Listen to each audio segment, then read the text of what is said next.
Bien-aimés dans les Seigneurs, Shalom. Bienvenue dans votre émission Au pied du Maître. C'est votre humble serviteur, le frère Tison Bouya. Je ne serai pas seul, je suis accompagné de mon frère Paul Bouya, à qui je dis bonjour. Bonjour frère Tison. Bienvenue dans votre émission. Merci. Je reçois également le frère Jonathan, à qui je dis bonjour. Bonjour frère Tison. J'ai le réel plaisir de vous retrouver encore une fois de plus. Moi aussi. Vous pouvez nous conduire en prière. Prions. Éternel notre Dieu, nous te disons merci pour cette grâce que tu nous as encore offerte aujourd'hui pour parler de ta part. Sanctifie-nous par ta parole et que tu puisses encore nous inspirer et nous utiliser pour que nous puissions parler de ta part. Au nom de Jésus. Amen. Amen. Bien-aimés, nous sommes dans l'étude trimestrielle de votre carnet Josué. C'est le livre que nous sommes en train d'étudier depuis un certain temps. Et la semaine passée, nous avons vu la leçon numéro 6 qui était intitulée « L'ennemi intérieur » dans Jérémie chapitre 17, le verset 10. Nous n'allons pas oublier que les péchés d'Akan et même l'excès de confiance des enfants d'Israël a valu leur échec.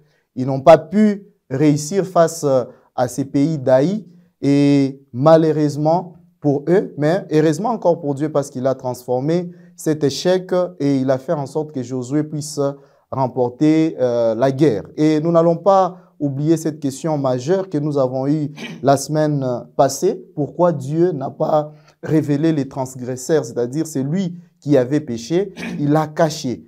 Frère Jonathan, vous avez une idée par rapport à cela? C'est une leçon déjà vue. Oui, Dieu ne l'a pas caché. Déjà pour commencer, Dieu a fini toujours par le mettre aux yeux de tout le monde. Et c'était une façon de donner une période de miséricorde à Akan, comme il nous accorde aussi. Donc le temps que Dieu avait mis en place, c'est un temps de miséricorde qu'il avait accordé à Akan. Merci beaucoup, frère Jonathan. Frère Paul, qu'en est-il de notre témoignage par rapport à ce que nous avons vu la semaine passée?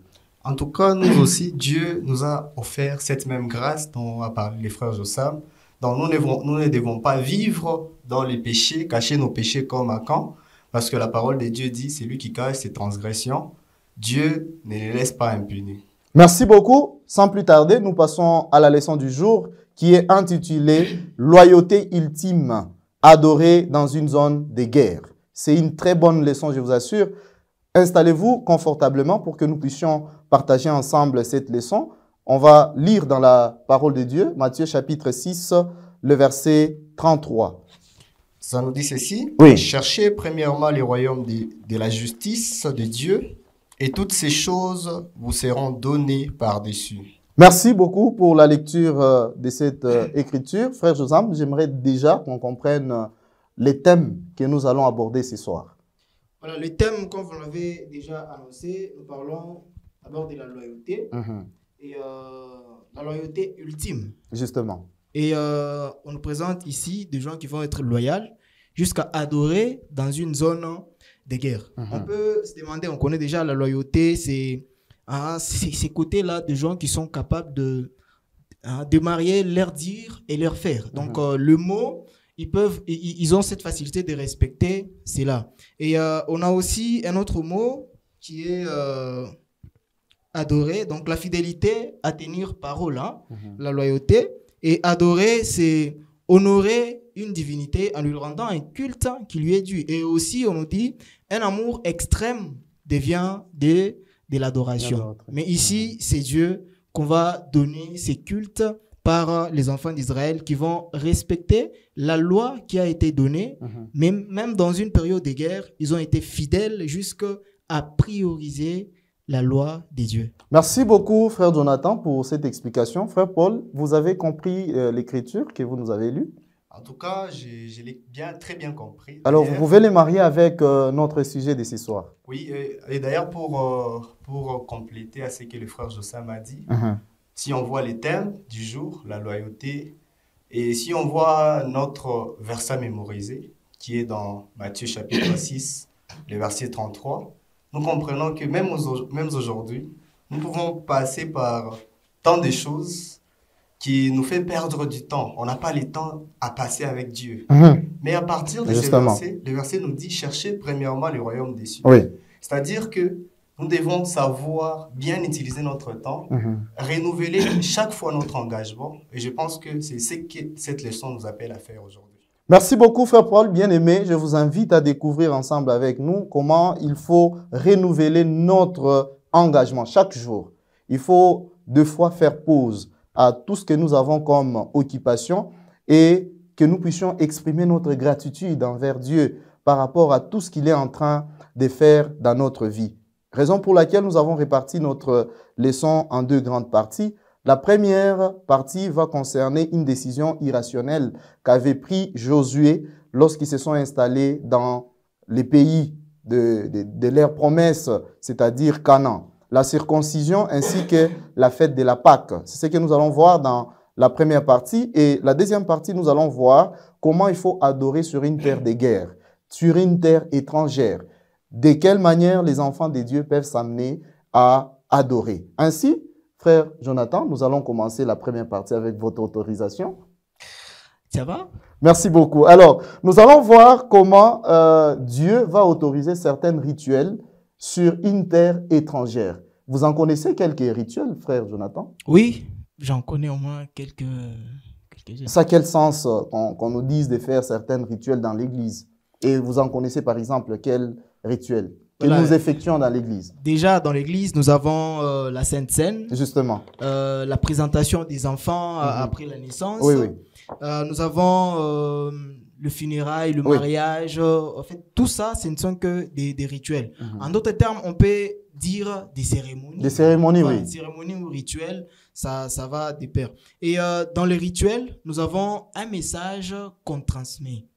Déjà, quand on a vu avec... vous avez déjà épinglé sur la Pâque, c'est un message qui a commencé avec les enfants d'Israël en Égypte, qui, en faisant cela, les enfants qui sont nés après, ils vont se rappeler de ce que Dieu a fait. Et du coup, nous voyons déjà que par ces rituels, Dieu transmet son plan et son caractère. Merci beaucoup. Vous m'amenez à une autre compréhension que c'est que nous voyons dans l'Église, parce que des fois, vous allez voir, c'est un pasteur qui passe devant et puis on reçoit l'enfant, tout le monde est content. Alors, je me disais des fois, mais qu'est-ce qui se passe? Frère Paul, Dieu autorise à ce que les enfants d'Israël puissent faire la cérémonie de la Pâque pendant la guerre.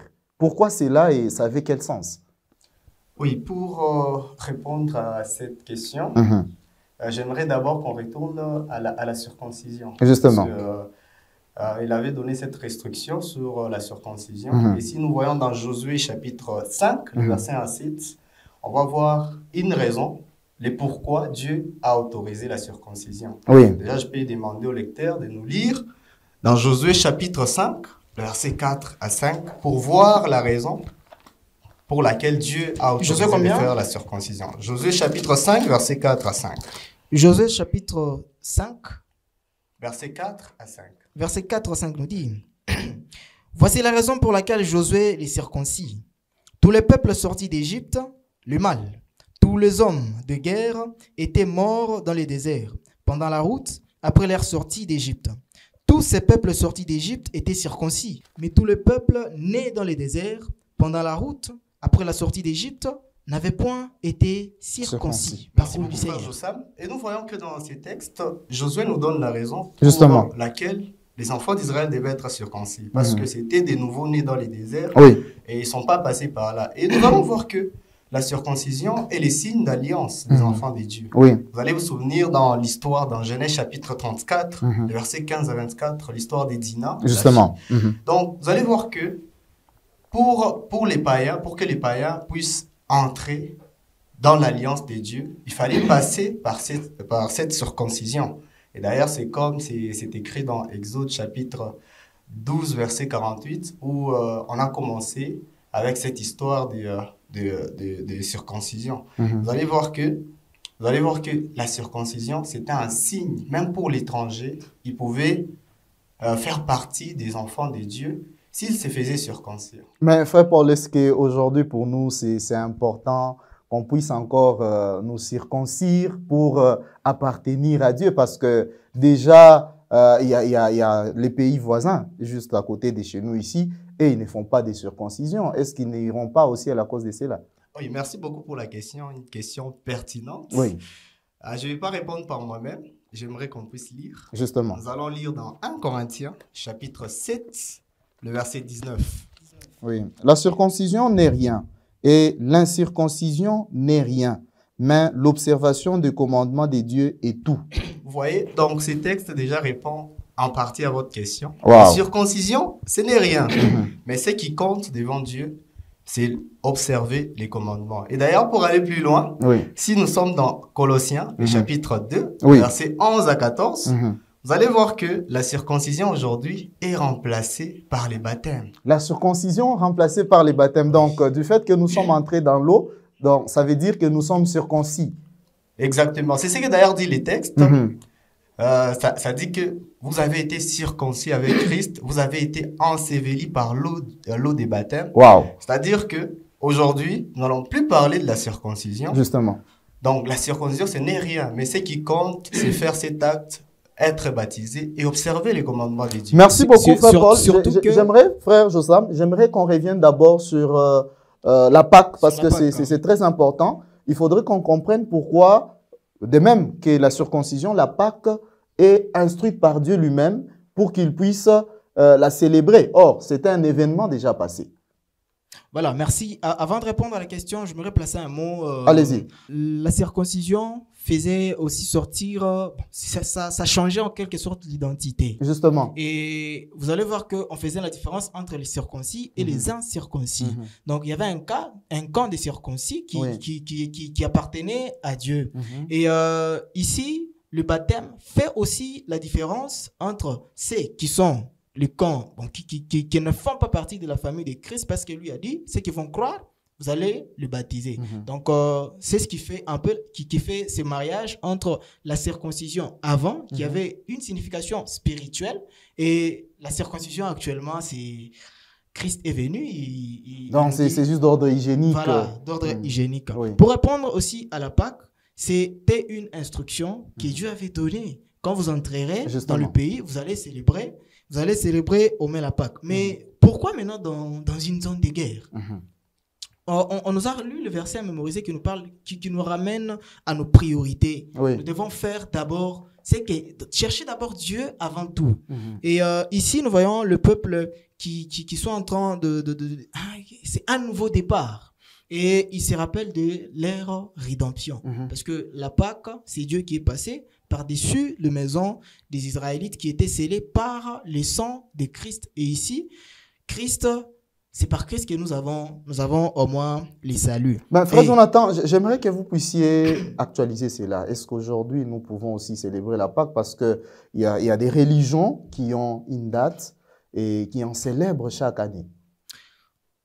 J'aimerais qu'on puisse aussi nous lire 1 Corinthiens 5-7 qui va au moins répondre clairement à cette question. 1 Corinthiens chapitre 5, le verset 7, il est dit. Ça nous dit, faites disparaître les vieux et les vins, afin que vous soyez une pâte nouvelle, puisque vous êtes sans levain, car Christ, notre Pâque, a été immolé. Amen. Christ, notre Pâque, a été immolé. Et à chaque fois que nous célébrons ou nous commémorons la mort et la résurrection de Christ, c'est en faisant la Sainte Seine. Et la Sainte Seine, actuellement, c'est notre Pâque. Merci beaucoup, frère Jonathan. Vous me poussez à comprendre au-delà de ce que je m'imaginais. C'est-à-dire, Dieu instruit d'une part de faire la circoncision, de l'autre part, il instruit la Pâque. C'était significatif parce que ça avait des répercussions spirituelles. C'est ce que je comprends par cette première partie. Et rapidement, j'aimerais qu'on passe à la deuxième partie où nous allons voir comment adorer. Vous me permettez un peu d'ajouter. Allez-y, allez-y. Oui. Je vois que si on parle aussi de la Sainte Seine, on doit aussi donner l'importance de cette scène. Ça nous montre notre Dieu qui est mort pour nous. Justement. Et si on part encore très loin, ça nous rappelle que un jour, nous allons encore faire ça avec Jésus. Alors c'est pourquoi, lorsque nous avons ces temps de commémorer, ces temps de nous rappeler de la mort de Jésus, nous devons toujours le faire. Et ça, c'est dans un temps de guerre que Josué faisait ça. Et nous aussi, lorsque nous passons par les troubles de la vie, les choses qui nous surpassent, parfois préoccupés par le travail, nous devons aussi avoir du temps pour renouveler notre engagement et ça passe par la Sainte Seine. Effectivement, mais bizarrement, il y a des gens qui fuient. Hein. Quand il s'agit de la Sainte Seine, ils n'aiment pas participer. Frère Jonathan? Ils ne sont pas prêts. Mais être prêt, c'est quoi? C'est ça aussi les problèmes, parce qu'il y en a qui fuient parce qu'ils ont péché. Et pourtant, c'est là que nous allons nous laver de nos souillures. Oui. Merci beaucoup. Nous allons passer à la deuxième partie, adorer dans une terre étrangère, c'est-à-dire dans une terre de guerre. C'était une période difficile pour les Israélites, mais ils étaient appelés à adorer. Et ici, nous allons voir comment Josué a demandé à ce qu'on puisse fabriquer des autels ou construire des autels. Et cela avait un sens. Frère Paul, Dieu donne l'ordre de reconstruire l'autel. Est-ce que cela avait un sens spirituel dans l'Ancien Testament ou soit pour nous aujourd'hui, ça peut aussi être significatif? Exactement. Merci beaucoup, frère Raison, pour la question déjà. Si nous pouvons tenter de répondre, déjà, le texte est long, mais on peut voir dans Deutéronome chapitre 11, versets 26 à 30. Les gens qui nous suivent peuvent lire et même. Et aussi dans Deutéronome chapitre 27, versets 2 à 10, où nous comprenons pourquoi on a construit les autels. On peut répondre juste en un mot. C'était juste pour qu'ils ne puissent pas oublier. Pour qu'ils ne puissent pas oublier d'où ils venaient et ce que Dieu avait déjà fait dans leur vie. Exact. Merci beaucoup, frère Paul. Mais pourquoi Josué, il instruit aux gens de construire cet hôtel-là? Parce que ça devrait aussi avoir un sens s'ils avaient toute leur tranquillité et qu'ils étaient déjà installés dans les pays, frère Josam. Nous sommes en train de voir les leçons de foi dans les livres de Josué. Nous voyons que toutes les leçons que nous sommes en train de relever, c'est la foi que ces peuples sont en train de nous présenter, les exemples de foi. Une priorité, vous êtes en guerre, au lieu de chercher comment est-ce que nous allons vaincre l'ennemi, vous vous soumettez d'abord à ce que Dieu a demandé de faire. Et ici, nous voyons cela dans Josué 8, 30, 35, où on va donner comment ils vont construire l'autel et même comment ils vont écrire sur l'autel. Josué devrait les ramener à l'adoration et à la fidélité, aux exigences de la loi des dieux. Et on va un peu plus loin pour voir que Josué est comme Christ qui nous amène nous, aujourd'hui, à l'obéissance de la loi des dieux. Justement. Donc, merci. Frère Jossam, vous êtes en train de relever un point. Vous dites il les a instruits d'écrire sur les pierres. Frère Paul, ça a un sens, c'est là? D'écrire sur les pierres de l'autel. Exactement. Comme le frère Jossam était en train de le dire, pour les compléter, nous avons beaucoup de textes où on parlait d'écrire sur les pierres. Il y en a beaucoup. Il y a Deutéronome chapitre 11, verset 29. Il y a beaucoup vraiment de textes qui parlent de ça. Et ça se résume encore dans ce que j'avais déjà répondu avant. Tout ça, c'était pour ne pas oublier, pour ne pas vivre pour nous-mêmes, pour ne pas vivre... on vit comme on veut, pas sous la dépendance de Dieu. Alors, le monde aujourd'hui est en train de vivre comme ça. On est en train de nous diriger nous-mêmes. Alors, on écrivait sous les autels pour que les enfants d'Israël ne puissent pas oublier la loi des dieux, l'adoration et d'où ils viennent. Justement, et ça c'est un grand problème que nous avons aujourd'hui, l'oubli. Les gens sont plongés dans l'oubli à tel point que ce qui est plus important pour nous, ils les trouvent dérisoires et ils ne savent pas se concentrer à ce qui est essentiel. Ce qui est triste maintenant, c'est que nous oublions ce qui est essentiel et nous nous rappelons de ce qui ne l'est pas. Justement. Frère Jossam, pendant que Josué était en train de partager la terre, il est arrivé à un certain moment, il a interrompu d'abord le partage et il a ordonné qu'on puisse d'abord construire le tabernacle. Est-ce que cela a trait à un sens spirituel ou soit ça avait une signification particulière?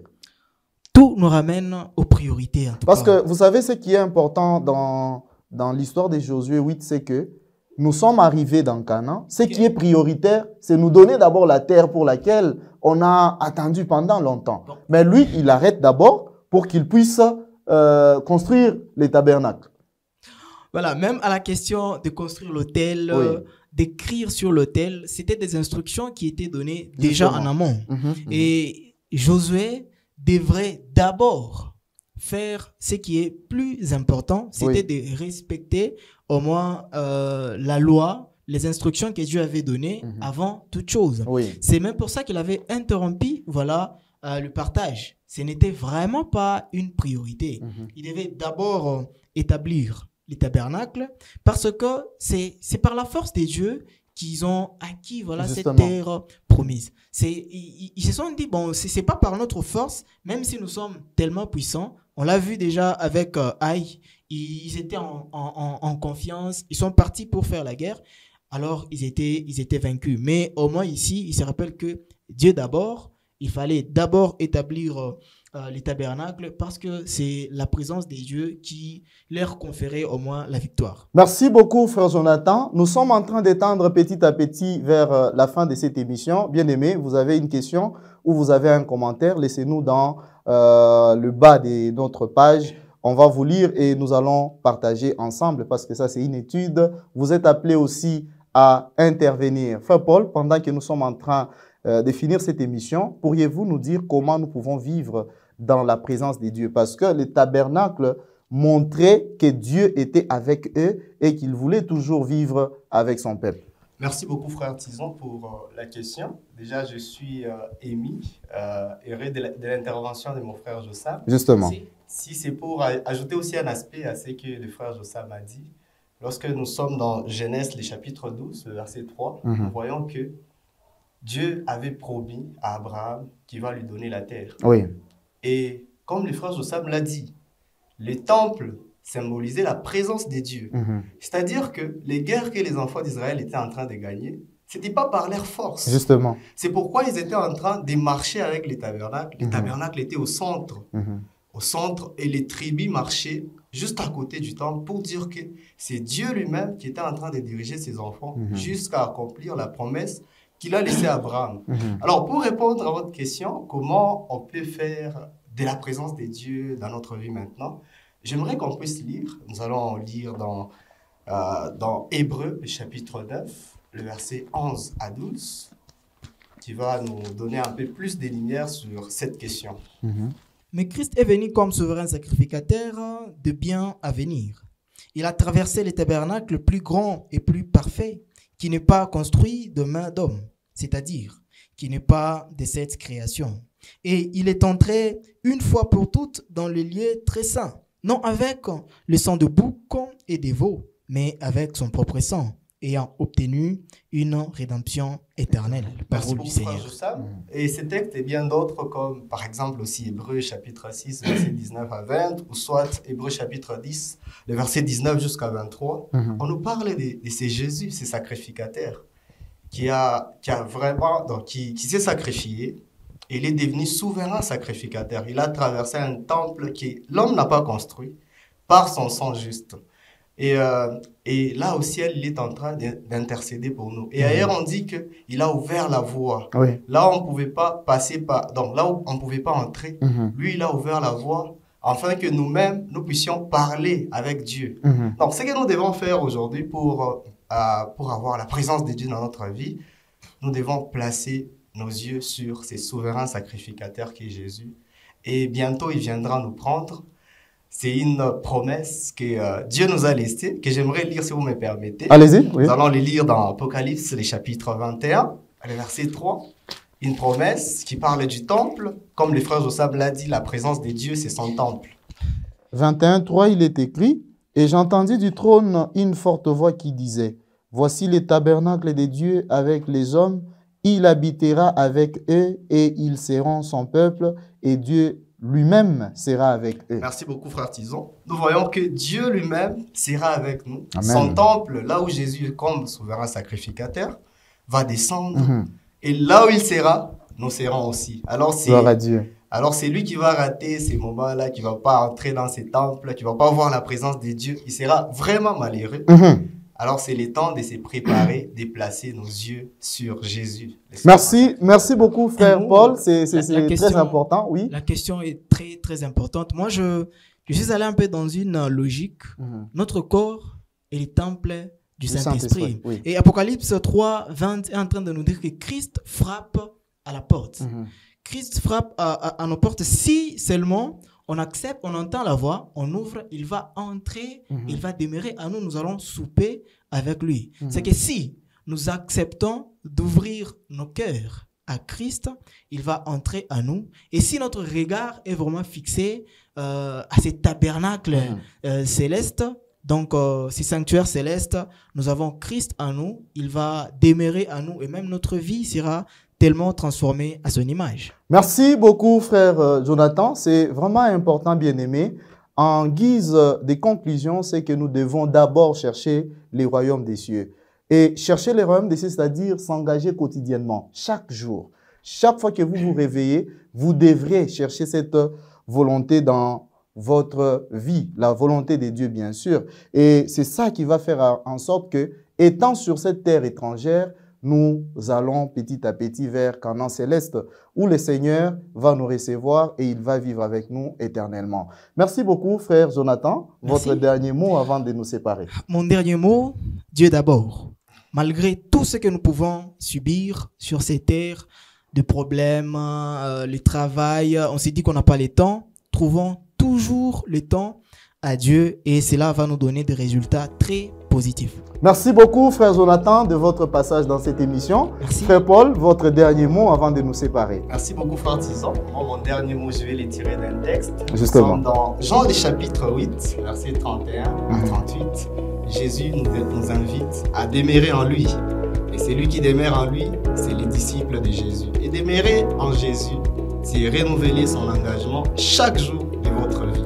Merci à vous d'être passé dans cette émission. Merci beaucoup. Merci à vous, chers auditeurs et même téléspectateurs, parce que vous nous avez suivis attentivement du début jusqu'à la fin. Aimez notre page, partagez cette vidéo. Vous allez bénir plein de peuples qui sont en train de nous suivre en ces moments. Vous pouvez aussi laisser votre commentaire. Nous allons vous recevoir.